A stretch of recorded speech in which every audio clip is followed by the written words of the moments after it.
రవితేజ ఒకప్పుడు నిర్మాత హీరో. రవితేజతో సినిమాను తీస్తే మినిమం లాభాలు గ్యారంటీ అంటూ గతంలో ఆయన డేట్స్ కోసం నిర్మాతలు క్యూ కట్టిన పరిస్థితి. ఫ్యామిలీ ఆడియన్స్ కూడా రవితేజ సినిమాలకు బాగా క్యూ కట్టేవాళ్ళు. మాస్ ఆడియన్స్ను కూడా ఖుషి చేసేలా ఆయన సినిమాలు గతంలో ఉండేవి. కానీ కాలం మారిపోయింది.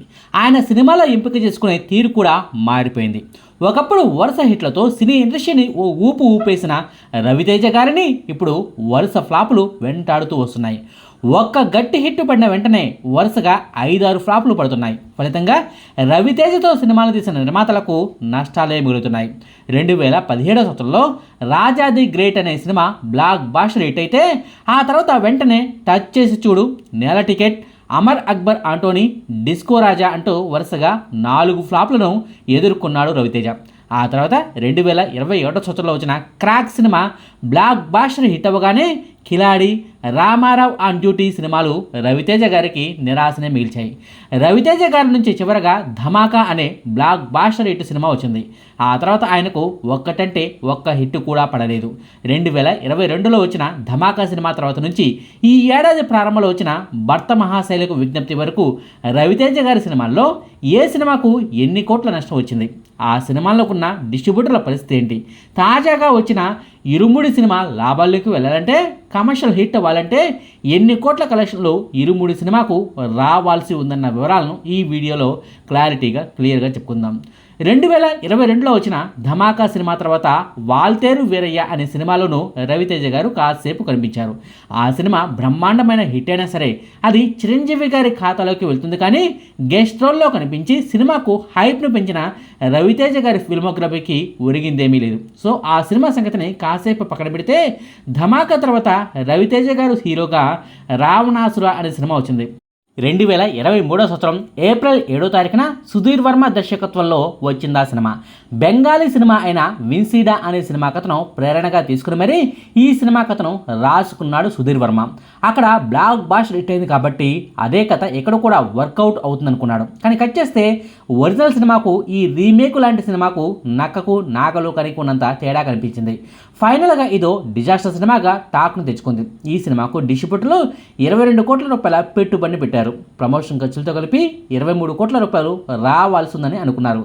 అంటే కేవలం 23 కోట్ల రూపాయలు వస్తే చాలు, ఈ సినిమా కమర్షియల్గా గట్టెక్కినట్టే అన్నమాట. అంతకుముందు రవితేజ గారి ధమాకా సినిమాకు 100 కోట్ల రూపాయల గ్రాస్ కలెక్షన్ వచ్చాయి. కానీ ఈ రావణాసుర సినిమాకు ప్రపంచవ్యాప్తంగా కేవలం 12 కోట్ల 2 లక్షల రూపాయల షేర్ కలెక్షన్ మాత్రమే వచ్చాయి. అంటే 23 కోట్లు రావాల్సిన చోట 12 కోట్లే వచ్చాయన్నమాట. టోటల్గా చూసుకుంటే రావణాసుర సినిమా వల్ల డిస్ట్రిబ్యూటర్లకు 11 కోట్ల రూపాయల నష్టం అన్నమాట. ఓ భారీ డిజాస్టర్గా రవితేజ గారి కెరీర్లో ఈ సినిమా నిలిచిపోయింది.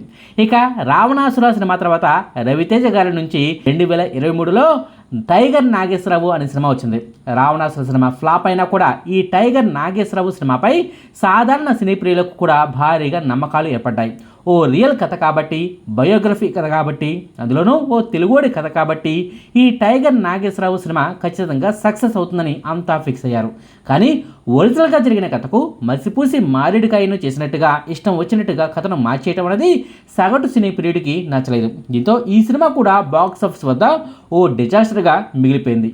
ఈ సినిమాకు డిస్ట్రిబ్యూటర్లు పెట్టిన పెట్టుబడి అక్షరాల 37 కోట్ల 50 లక్షల రూపాయలు. ప్రమోషన్ ఖర్చులతో కలిపి 38 కోట్ల 50 లక్షల రూపాయలు రావాల్సి ఉంది.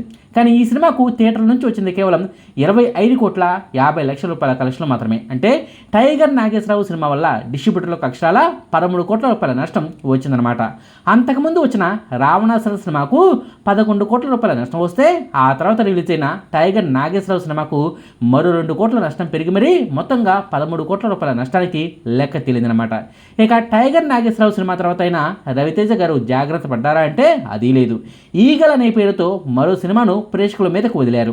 డిస్ట్రిబ్యూటర్లే కాదు, నిర్మాత సైతం ఆ సినిమా వల్ల భారీగా నష్టాలను మూటగట్టుకోవాల్సి వచ్చింది. మిరాయ్ అనే సినిమాను తీసి మంచి విజయాన్ని సాధించిన కార్తీక్ ఘటమనేని గారే అంతకుముందు రవితేజ గారితోనే ఈగల్ అనే సినిమాను తీసిపెట్టారు. ఓ ఇన్వెస్టిగేటివ్ థ్రిల్లర్ సినిమాగా దీన్ని ప్రొజెక్ట్ చేశారు. యాక్షన్ సీన్లు అయితే ఈ సినిమాలో అదిరిపోయేలే, కానీ కథనాల్లో మాత్రం దర్శకుడు బోల్తా పడ్డాడు. మాటల్లో సాహిత్యం పాళ్ళు ఎక్కువగా ఉండటం వల్ల సగటు సినీ పీరియడ్కి ఈ సినిమా అర్థం కాకుండా పోయింది. దీనివల్ల ఎంత స్టైలిష్గా ఈ సినిమాను తీసినప్పటికీ ఆశించిన రిజల్ట్ మాత్రం దక్కలేదు. ఈ ఈగల్ సినిమాకు ప్రపంచవ్యాప్తంగా డిస్ట్రిబ్యూటర్లు అంతా కలిపి 21 కోట్ల రూపాయల పెట్టుబడి పెట్టారు. ప్రమోషన్ ఖర్చులతో కలిపి అక్షరాల 22 కోట్ల రూపాయలు రావాలన్నది టార్గెట్. కానీ ఈ సినిమాకు మాత్రం ఫైనల్గా వచ్చింది కేవలం 16 కోట్ల 89 లక్షల రూపాయలే. అంటే దాదాపుగా 5.5 కోట్ల రూపాయల నష్టం ఈ సినిమా వల్ల డిస్ట్రిబ్యూటర్లకు మిగిలిందనమాట. ప్రీ రిలీజ్ బిజినెస్ను తక్కువగా చేసుకున్నారు కాబట్టి సరిపోయింది. డిస్ట్రిబ్యూటర్లు తక్కువ నష్టాలను భయపడ్డారు. ఒకవేళ ఈ సినిమాకు భారీగా ప్రమోషన్లు చేసుకుని భారీ మొత్తాలకు కనుక డిస్ట్రిబ్యూటర్లకు ఈ సినిమాను అమ్మి ఉంటే నష్టం పాళ్ళు ఇంకా ఎక్కువగా ఉండేది. డిస్ట్రిబ్యూటర్లు నిండా మునిగిపోయేవాళ్ళు. ఈగల్ సినిమా ఫ్లాప్ తర్వాత కూడా రవితేజ గారి స్క్రిప్ట్ సెలక్షన్లో మార్పు రాలేదు. రైడ్ అనే బాలీవుడ్ సినిమాను రీమేక్ చేసే బాధ్యతను హరీష్ శంకర్ గారి చేతిలో పెట్టారు. బాలీవుడ్లో ఆ సినిమా బ్లాక్ బాస్టర్ హిట్ అయింది. కేవలం కథకు మాత్రమే బాలీవుడ్లో ప్రియారిటీని ఇచ్చారు. అయితే దాన్ని తెలుగులోకి మిస్టర్ బచ్చన్గా రీమేక్ చేసే క్రమంలో కమర్షియల్ హంగులను హరీష్ శంకర్ గారు జోడించారు. పాత హిందీ పాటలతో మ్యాజిక్ చేయాలనుకున్నారు. కామెడీ ట్రాకులను క్రియేట్ చేసి నవ్వులను పూయించాలనుకున్నారు. హీరోయిన్తో పొట్టి పొట్టి డ్రెస్సులను వేయించి వెరైటీ స్టెప్పులను కూడా వేయించి కుర్రకారును ఆకట్టుకోవాలని ఆశించారు. కానీ కట్ చేస్తే హరీష్ శంకర్ గారికి ఆ సినిమా భారీ షాక్నిచ్చింది. ఆయన ఈ సినిమా కోసం సపరేట్గా రాసుకున్న కామెడీ ట్రాక్లు పరమ వరస్ట్గా ఉండటంతో 2024లో వచ్చిన ఆ సినిమా భారీ డిజాస్టర్గా మిగిలిపోయింది. మిస్టర్ బచ్చన్ సినిమాకు ప్రపంచవ్యాప్తంగా డిస్ట్రిబ్యూటర్లు అంతా కలిపి 31 కోట్ల రూపాయల పెట్టుబడి పెట్టారు. ప్రమోషన్ ఖర్చుతో కలిపి అక్షరాల 32 కోట్ల రూపాయలు రావాల్సింది. అయితే ఈ టార్గెట్లో మిస్టర్ బచ్చన్ సినిమా కనీసం సగం కలెక్షన్లు కూడా రాబట్టలేకపోయింది. కేవలం 4వ వంతు కలెక్షన్లు మాత్రమే ఈ సినిమాకు వచ్చాయి. ప్రపంచవ్యాప్తంగా అన్ని ఏరియాలో కలిపి ఈ సినిమాకు 8 కోట్ల రూపాయల షేర్ కలెక్షన్ మాత్రమే వచ్చాయి. మొదటి రోజే ఈ సినిమాకు 5.5 కోట్ల రూపాయల కలెక్షన్లు వస్తే మిగిలిన అన్ని రోజుల్లో కలిపి ఈ సినిమాకు మరో 3 కోట్ల రూపాయల వరకు కలెక్షన్లు వచ్చాయన్నమాట. ఫైనల్గా చూసుకుంటే 32 కోట్ల రూపాయలు రావాల్సిన చోట కేవలం 8 కోట్లే రావడంతో టోటల్గా మరో 24 కోట్ల రూపాయల నష్టం ఈ సినిమాకు మిగిలిందనమాట. రవితేజ గారి కెరీర్లోనే ఇది భారీ నష్టాలను తెచ్చిపెట్టిన సినిమాగా రికార్డులకు ఎక్కింది. ఇక ఈ సినిమా ఇచ్చిన షాక్ తర్వాత అయినా రవితేజ మారలేదు. మాస్ జాతర అనే పేరుతో మరో సినిమాను ప్రేక్షకుల ముందుకు తీసుకొచ్చారు. 2025 సంవత్సరంలో వచ్చిన ఆ సినిమా కూడా రవితేజ ఫ్లాప్ల యాత్రకు బ్రేక్ను ఇవ్వలేకపోయింది. ఆ సినిమాకు ప్రపంచవ్యాప్తంగా డిస్ట్రిబ్యూటర్లు అంతా కలిసి 19 కోట్ల రూపాయల పెట్టుబడి పెట్టారు. ప్రమోషన్ ఖర్చులతో కలిపి 20 కోట్లు వస్తే ఆ సినిమా కమర్షియల్గా హిట్ అయినట్టు లెక్క. కానీ ఈ సినిమాకు అంతా కలిపి ప్రపంచవ్యాప్తంగా 12 కోట్ల రూపాయల షేర్ కలెక్షన్ మాత్రమే వచ్చాయి. అంటే డిస్ట్రిబ్యూటర్లకు ఈ సినిమా వల్ల అక్షరాల 8 కోట్ల రూపాయల నష్టం మిగిలిందనమాట. ఇక ఈ సినిమా తర్వాత రవితేజ గారి నుంచి 2026 సంవత్సరం మొదట్లోనే భర్త మహాశైలకు విజ్ఞప్తి అనే సినిమా వచ్చింది. నిజానికి రవితేజ గారి గత ఫ్లాప్ సినిమాలతో పోల్చితే ఈ భర్త మహాశైలకు విజ్ఞప్తి అనే సినిమా కాస్త పర్లేదు, చూడటానికి ఓ మోస్తరుగా బాగానే ఉంటుంది. కానీ అదే టైంలో వచ్చిన మిగిలిన సంక్రాంతి సినిమాలు భర్త మహాశైలకు విజ్ఞప్తి సినిమాను భారీగా దెబ్బతీశాయి. చిరంజీవి గారి cinema, శరవాడన్ cinema, Naveen Polisetty సినిమాలకే family audience queue కట్టడంతో Raviteja సినిమాకు భారీగా బొక్కబడింది.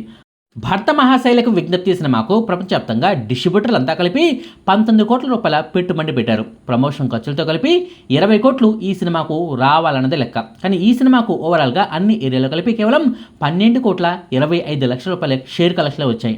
అంటే అక్షరాల 7 కోట్ల 75 లక్షల రూపాయల నష్టం ఈ సినిమాను కొన్న డిస్ట్రిబ్యూటర్లకు వచ్చిందనమాట. టోటల్గా చూసుకుంటే ధమాకా వంటి బ్లాక్ బాస్టర్ హిట్ తర్వాత రవితేజ గారి నుంచి వచ్చిన రావణాసుర సినిమాకు 11 కోట్ల రూపాయల నష్టం రాగా టైగర్ నాగేశ్వరరావు సినిమాకు మాత్రం 13 కోట్ల రూపాయల నష్టం వచ్చింది. ఇక ఈగల్ సినిమాకు అయితే 5.5 కోట్ల రూపాయల నష్టం రాగా మిస్టర్ బచ్చన్ సినిమాకు అయితే ఏకంగా 24 కోట్ల రూపాయల నష్టం మిగిలింది. ఇక దీని తర్వాత వచ్చిన మాస్ జాతర సినిమాకు అక్షరాల 8 కోట్ల రూపాయల నష్టం రాగా భర్త మహాశైలకు విజ్ఞప్తి అనే సినిమాకు 7 కోట్ల 75 లక్షల రూపాయల నష్టం వచ్చింది. అంటే మొత్తం కలిపితే దాదాపుగా 70 కోట్ల రూపాయల నష్టం రవితేజ గారి గత 6 ఫ్లాప్ సినిమాల వల్ల వచ్చిందన్నమాట. ఇది రవితేజ గారి గత 6 ఫ్లాప్ సినిమాల వల్ల నష్టాల లెక్కల గురించిన సమాచారం. తాజాగా రవితేజ గారి నుంచి ఇరుముడి సినిమా వస్తుంది. ఈ సినిమా ట్రైలర్ బాగుండటం వల్ల కావచ్చు, కంటెంట్ మీద ఉన్న నమ్మకం వల్ల కావచ్చు, రవితేజ గారి గత సినిమాలకు భారీగా నష్టాలు వస్తున్నా సరే ఈ ఇరుముడి సినిమాకు మాత్రం భారీగానే డబ్బులు పెట్టి మరీ డిస్ట్రిబ్యూటర్లు ఈ సినిమాను కొనుగోలు చేశారు. ప్రపంచవ్యాప్తంగా ఇరుముడి సినిమాకు 20 కోట్ల రూపాయల ప్రీ రిలీజ్ బిజినెస్ జరిగింది. ప్రమోషన్ ఖర్చులతో కలిపి 21 కోట్లు రావాల్సి ఉంది. అప్పుడే ఇరుముడి సినిమా కమర్షియల్గా హిట్ అయినట్టు లెక్క. మరి ఈ 21 కోట్ల రూపాయల టార్గెట్ను ఇరుముడి సినిమా కలెక్ట్ చేస్తుందా? కమర్షియల్గా ఇరుముడి సినిమా హిట్ అవుతుందా? మొదటిసారి పూర్తి డిఫరెంట్ రోల్లో నటిస్తున్న రవితేజ గారికి ఇరుముడి సినిమా అయినా బ్రేక్ను ఇస్తుందా లేదా అన్నది చూడాల్సి ఉంది. ఇదండి రవితేజ గారి గత 6 ఫ్లాప్ సినిమాల కలెక్షన్ లెక్కల గురించిన సమాచారం.